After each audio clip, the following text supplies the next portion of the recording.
मुझे भी अंधविश्वास से आप मत मानिए। अंधविश्वास ने हमारा बड़ा ही नुकसान कर दिया। बड़े बड़े महान लोग संसार में आए, उन्होंने इतनी बढ़िया चीजें कही और उसके ही बूते पर लोगों ने फिर अंधविश्वास फैला दिया और अंधविश्वास के कारण लोग गुमराह हो गए, आपस में लड़ने लगे, झगड़ने लगे और जो मनुष्यता थी वो एकदम पूरी तरह से नीचे, बिल्कुल नीचे स्तर पे चली। इन सभी महान अवतरणों से, इन महान गुरुओं से, दृष्टों से और मुनियों से जो एक बात स्पष्ट रूप से कही गई है वो ये है कि तुम अपने को पहचानो, अपने आत्मा को जानो। अपने को पहचाने बगैर आप जान नहीं सकते कि आप क्या है। और दूसरी बात जो बहुत महत्वपूर्ण है कि चारों तरफ फैली हुई परमात्मा की ये जो प्रेम की सृष्टि है, जिसे अनेक शब्दों से संबोधित करते हैं, जैसे बाइबल में इसे कहते हैं कि cool bridge of the Holi ghost,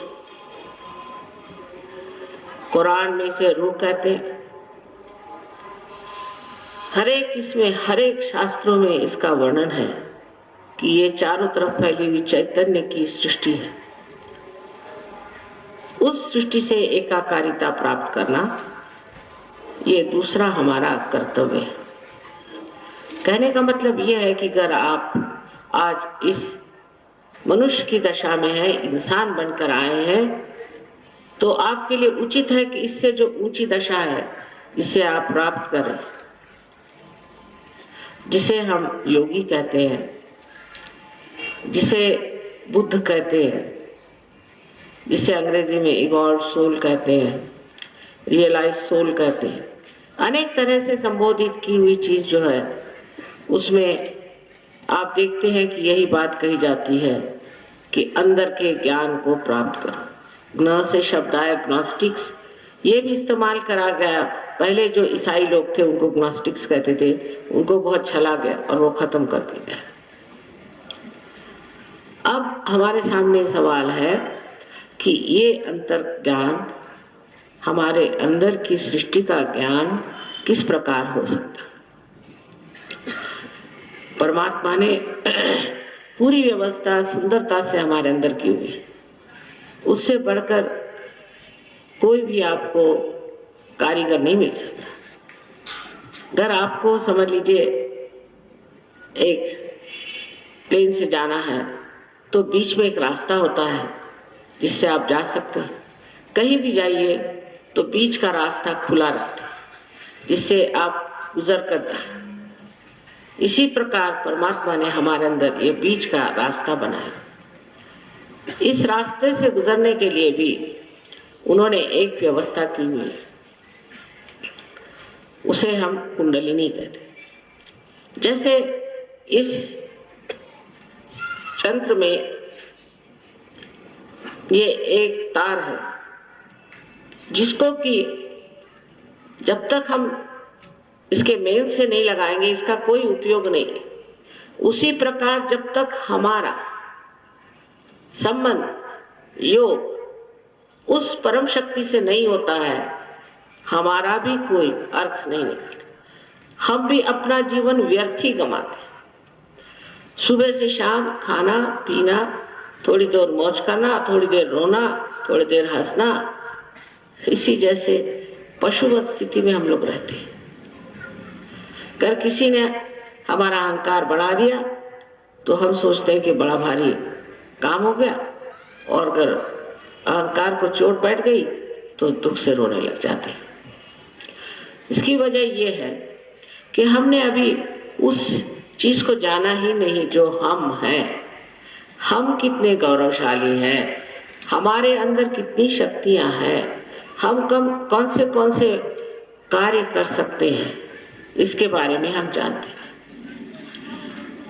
science में कोई भी नैतिकता की बात नहीं होती, एमोरल है। तब उसमें एमोरल, उसमें मोरालिटी की बात नहीं हो सकती। जो भी है साइंस, माने जो चीज दिखाई देती वो बता देते, उसमें नहीं बताते कि आपका धर्म क्या है, इसमें नहीं बताते कि मानव का धर्म क्या है। इसलिए वो एक अछूती चीज हो गई। इस साइंस के कारण हिरोशिमा हो गए, न जाने क्या क्या आफते आ गए। इसमें कोई बंधन नहीं। तो हम लोग जब धर्म की ओर मुड़ते हैं तो धर्म में भी हम देखते हैं कि अजीब तरह के पाखंड चल रहे। एक से एक चोर लोग जेल से छूट के आते हैं, बड़े भारी महात्मा महर्षि ये वो बन जाते हैं, और उनके पीछे लोग लग जाते हैं पागल जैसे। सोचते भी नहीं कि ये लोग एक तरह से बहुत बड़े जुल्मी कहिए, जैसे कोई कैदी या किसी बड़े कर्म करने वाले लोग। क्योंकि ये बड़ी भारी हिम्मत की बात है कि आप झूठे बनकर के और बड़े महात्मा बने। इसके लिए बहुत ज्यादा हिम्मत चाहिए, क्योंकि एक तो उनको परमात्मा से भय नहीं, दूसरे पैसे बनाने के लिए ये झूठे तरीके चलाते, और हम लोग भी पागल जैसे उनके पीछे दौड़ते हैं। कोई आया आदमी उससे कुछ कह दिया, हो गए स्वामी जी, फिर स्वामी जी के चरण छू रहे। न जाने कितने लोगों ने इनसे मात खाई। उनका कोई दोष नहीं, कारण ये है कि वो परमात्मा को खोज रहे हैं, आत्मा को खोज रहे हैं, वो साधक है। और इन सब साधकों के लिए एक बड़ा अधिकार है कि वो अपने आत्मा को प्राप्त करें। लेकिन इनके चुंगल से कितने छूट के आएंगे ये मैं नहीं बता सकता। ऐसी ऐसी गलत चीजों को लोग मान जाते हैं, बड़ा आश्चर्य होता है। जैसे हमारे नागपुर में एक साहब आए महात्मा जी, तो उन्होंने कहा कि बस मैं अभी जमीन फोड़ता हूँ, यहाँ से पानी निकलेगा, और उन्होंने कुल्हाड़ी चलाई तो पानी निकल आया। लगे सब उनके चरणों में, उसी मिट्टी में, उसी कीचड़ में। बाद में पता हुआ कि वहां पर म्युनिसिपालिटी का नल था।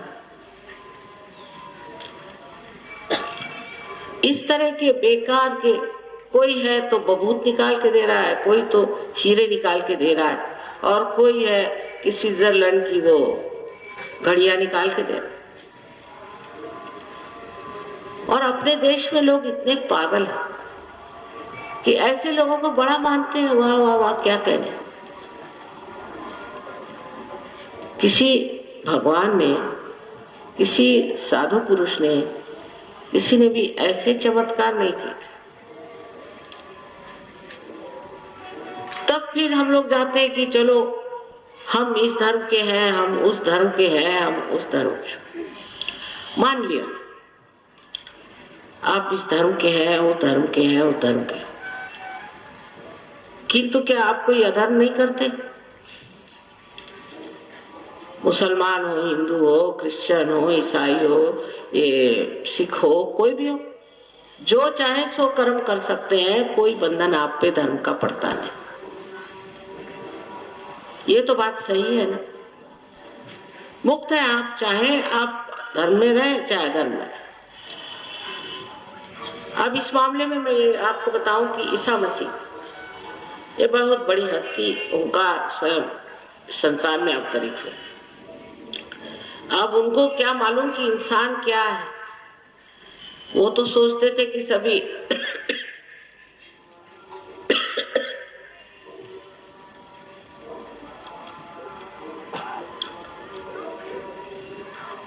सभी साधु लोग, और इन साधु लोगों के लिए जो उन्होंने नियम बताया वो अगर आप पढ़े तो बाइबल में 5वां चैप्टर है मैथ्यूस का, तो उन्होंने लिखा कि अगर आप राइट आंख से गुनाह करते हैं तो इस आंख को निकाल फेंको। गुनाह का मतलब है कि एक औरत की तरफ एक वक्त देखा तो गुनाह नहीं, पर दूसरे बार मुड़ के देखा तो गुनाह हो गया। और अगर दूसरी आंख बच गई और वो भी ऐसा करती तो वो भी निकाल के फेंक। फिर उन्होंने ये कहा कि तुम्हारा राइट हैंड अगर कोई गड़बड़ काम करता है या आप सोचते हैं कुछ पाप करता है तो इसको काट फेंको, और अगर लेफ्ट हैंड कोई गड़बड़ करता है तो लेफ्ट हैंड काट। तो हमने तो आज तक कहीं हथकटा ईसाई देखा है और कोई भी आंख निकाला हुआ भी देखा नहीं। तो ईसाइयों ने सोचा कि ये एक तरफ रखो, अपने को जो करना है करो। उसके बाद आए मोहम्मद साहब, वो उनसे भी बढ़ के उन्होंने सोचा कि इन्होंने आदमियों के लिए तो सब किया, औरतों के लिए कुछ नहीं किया, औरतों के लिए भी करना चाहिए। तो उन्होंने कहा जो औरतें दूसरे आदमी पर नजर डाले उनको जमीन में आधा गाड़ के उनको पत्थरों से मारो। अब बताइए, अगर ये नियम आप अमेरिका में लगाई तो सारी औरतें जमीन में ही गड़ जाएंगी। दुनिया कहाँ है और लोग कहाँ हैं, इसका कोई उनको अंदाज ही नहीं था कि इन किन लोगों से हम बात कर रहे हैं, वो इसी को नहीं जानते थे। इतने ऊंचे लोग वो किसी काम के नहीं। वो आकाश के तारे, चांद सितारे उनके बस का नहीं। उन्होंने जो नियम बना दिए वो चलने वाले नहीं। फिर गुरु नानक साहब ने भी नियम बनाए, वो भी नियम ऐसे हैं कि बड़े कठिन है, क्योंकि कोई मानता थोड़ी है कि मैंने ये गलती किया। अगर कोई पकड़ा गया तो वो फिर सजा भुगतता है। ये सारे नियम बनाने के बाद भी इंसान जैसा था वैसे। पहले तो ईसा मसीह ने बताया कि तुम ही अपनी आंख निकाल के फेंको। तो मोहम्मद साहब ने सोचा ये कोई नहीं करता, तो उन्होंने कहा नहीं, तुम नहीं निकालो, लोग ही तुम्हारे निकाल के फेंकेंगे, हाथ काटेंगे। इस तरह की कठिन तपस्या संसार में नहीं चल सकती। ये तो मैं मां हूं तो मैं समझ गई कि बात क्या है। अंधेरे में इंसान बैठा और उस पर आप ये चीजें बता रहे हैं, उनकी क्या खोपड़ी में जाएगा और वो क्यों करेंगे कि अपनी आंख निकालो और अपने हाथ काटो।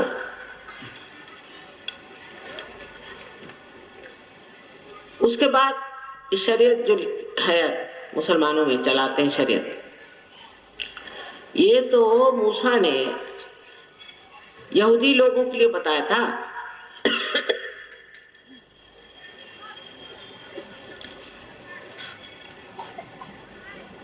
गरिमा का जो वर्णन है उसमें उन्होंने बताया कि ये तो उन्होंने यहूदी लोगों के लिए बताया।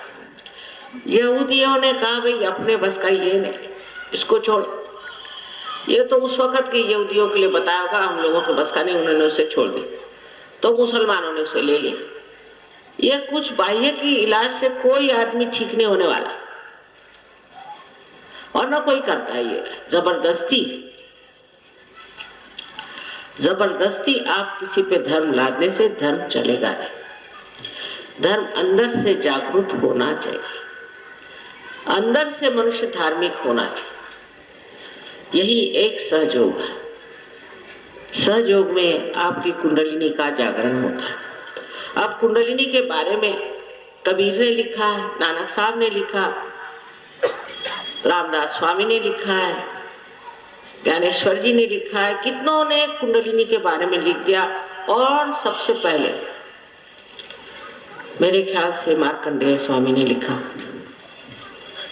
ये सबने इतना वर्णन करने के बाद भी किसी की नजर कुंडलिनी की ओर नहीं गई कि भाई कुंडलिनी के जागरण की बात है। बड़े आश्चर्य की बात है। वहां बैठ करके मंजीरे बजाते रहेंगे, गाने गाते रहेंगे, सर के बल खड़े रहेंगे, सर मुड़ा लेंगे, पता नहीं क्या क्या करते। शिकागो में इतनी ठंड थी, बेचारे एक वहां के हरे रामा के हेड आए, वो पतली सी धोती पहन करके ठुठुरा रहे थे। तो मैंने कहा ये धोती तुमने क्यों पहनी? पहले मेरे गुरु ने कहा है कि धोती पहनो तो ही मोक्ष होगा। मैंने कहा हमारे देश में तो 80% लोग धोती पहनते, उनका सबका अगर मोक्ष हो गया तो तुम कहाँ जाकर बैठोगे वहां। फिर उन्होंने कहा कि मैंने कहा तुमने सर क्यों मुड़ा है, और ऊपर से एक बोधी रखी हुई थी, पता नहीं वो बाजार में भी मिलती वहां बोधी, वो लगा। मैं कहा ये बोधी क्यों लगाई तुमने? तो मेरे गुरु ने कहा कि तुम सर मुंडा लो और बोधी रखो तो तुम्हें मोक्ष मिल जाएगा। इस पर कबीर ने बहुत अच्छा कहा कि ये जो मेंढा होता है उसको आप देखिए तो 2 साल में 2 बार उसको मुड़ाया जाता है, तो वो पहले जाके बैठ जाएगा मोक्ष स्थान में, बजाय इसके कि कोई इंसान बैठे। अगर सर मुड़ाने से होने वाला है, इन सब बाह्योपचारा से कुछ नहीं था। अंदर के जागरण से ही आप धर्म को प्राप्त होता है, क्योंकि आपकी शक्ति जागृत होती है, उससे आप समर्थ हो जाते हैं और आप धर्म में खड़े हो जाते हैं और सत्य को आप अपने उंगलियों पे जान सकते। और ये होना अत्यावश्यक है आजकल के समय में, जबकि हर तरह का कश्मकश चल रही है, हर तरह की लड़ाई झगड़ा, कुछ समझ में नहीं आता लोग कर क्या रहे। धर्म के नाम पे जो हो सका, कहीं कुछ कहीं कुछ, जो देखते हैं सो ही आश्चर्य होता है। अभी आपको पता होगा स्विट्जरलैंड में एक कल्ट पकड़ा गया, कल्ट कहते इसको। वहां एक गुरुजी ने अपने सब शिष्यों को मारे रखा, 57 लोग, और जो आदमी उनको सारा बुद्धि देता था उसको मार डाला। तो और भाग गए वहां से। तो एक साहब ने मुझे सवाल पूछा कि आपका भी कोई कल्ट है क्या, और इस तरह की बात होती कैसे?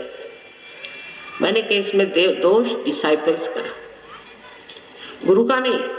ये तो होगा ही कोई ना कोई गड़बड़ आदमी, लेकिन उसके जो शिष्य हैं उनको देखना चाहिए। पहले तो वो सब औरतों के साथ सोता था, उसमें कोई किसी तरह का चरित्र नहीं, चरित्रहीन। दूसरे वो ड्रग स्मगल करके बेचता था, फिर वो दुनिया भर की बंदूकें ऐसे वैसे वेपन्स लेकर के बेचता था। तीसरे वो गरीब देशों से पैसा स्विट्जरलैंड पहुंचाता था।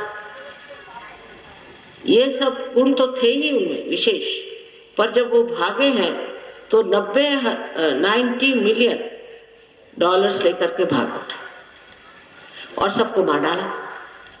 तो इसमें दोष किसका है?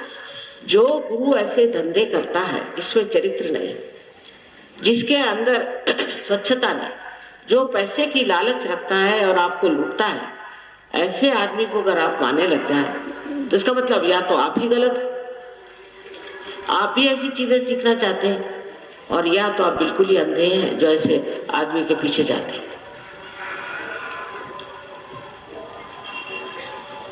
अब ये मानना है कि हमको अपना गुरु होना है, हमको ही अपना ज्ञान प्राप्त होना है। चक्रों के बारे में तो आपको बताया नहीं, इन्होंने बताया हुआ है। अब ये चक्र है या नहीं है, इसकी शंका कुशंका नहीं करना, क्योंकि ऐसा है जो हम बात कह रहे हैं, एक धारणा जिसका हाइपोथेसिस कहते हैं, इस तरह से आप समझिए। और अगर ये सिद्ध हो जाए तो अगर आप ईमानदार हैं तो इसे मानिए, क्योंकि इसी में आपका हित है, आपके खानदान का हित है, आपके शहर का हित है, आपके देश का हित है और सारे दुनिया का हित है। पर इसके लिए लोग जो चाहिए उसके कहा है रामदास स्वामी ने, त्याला पाहिजे जातीचे। इसके लिए लोग होना चाहिए उसी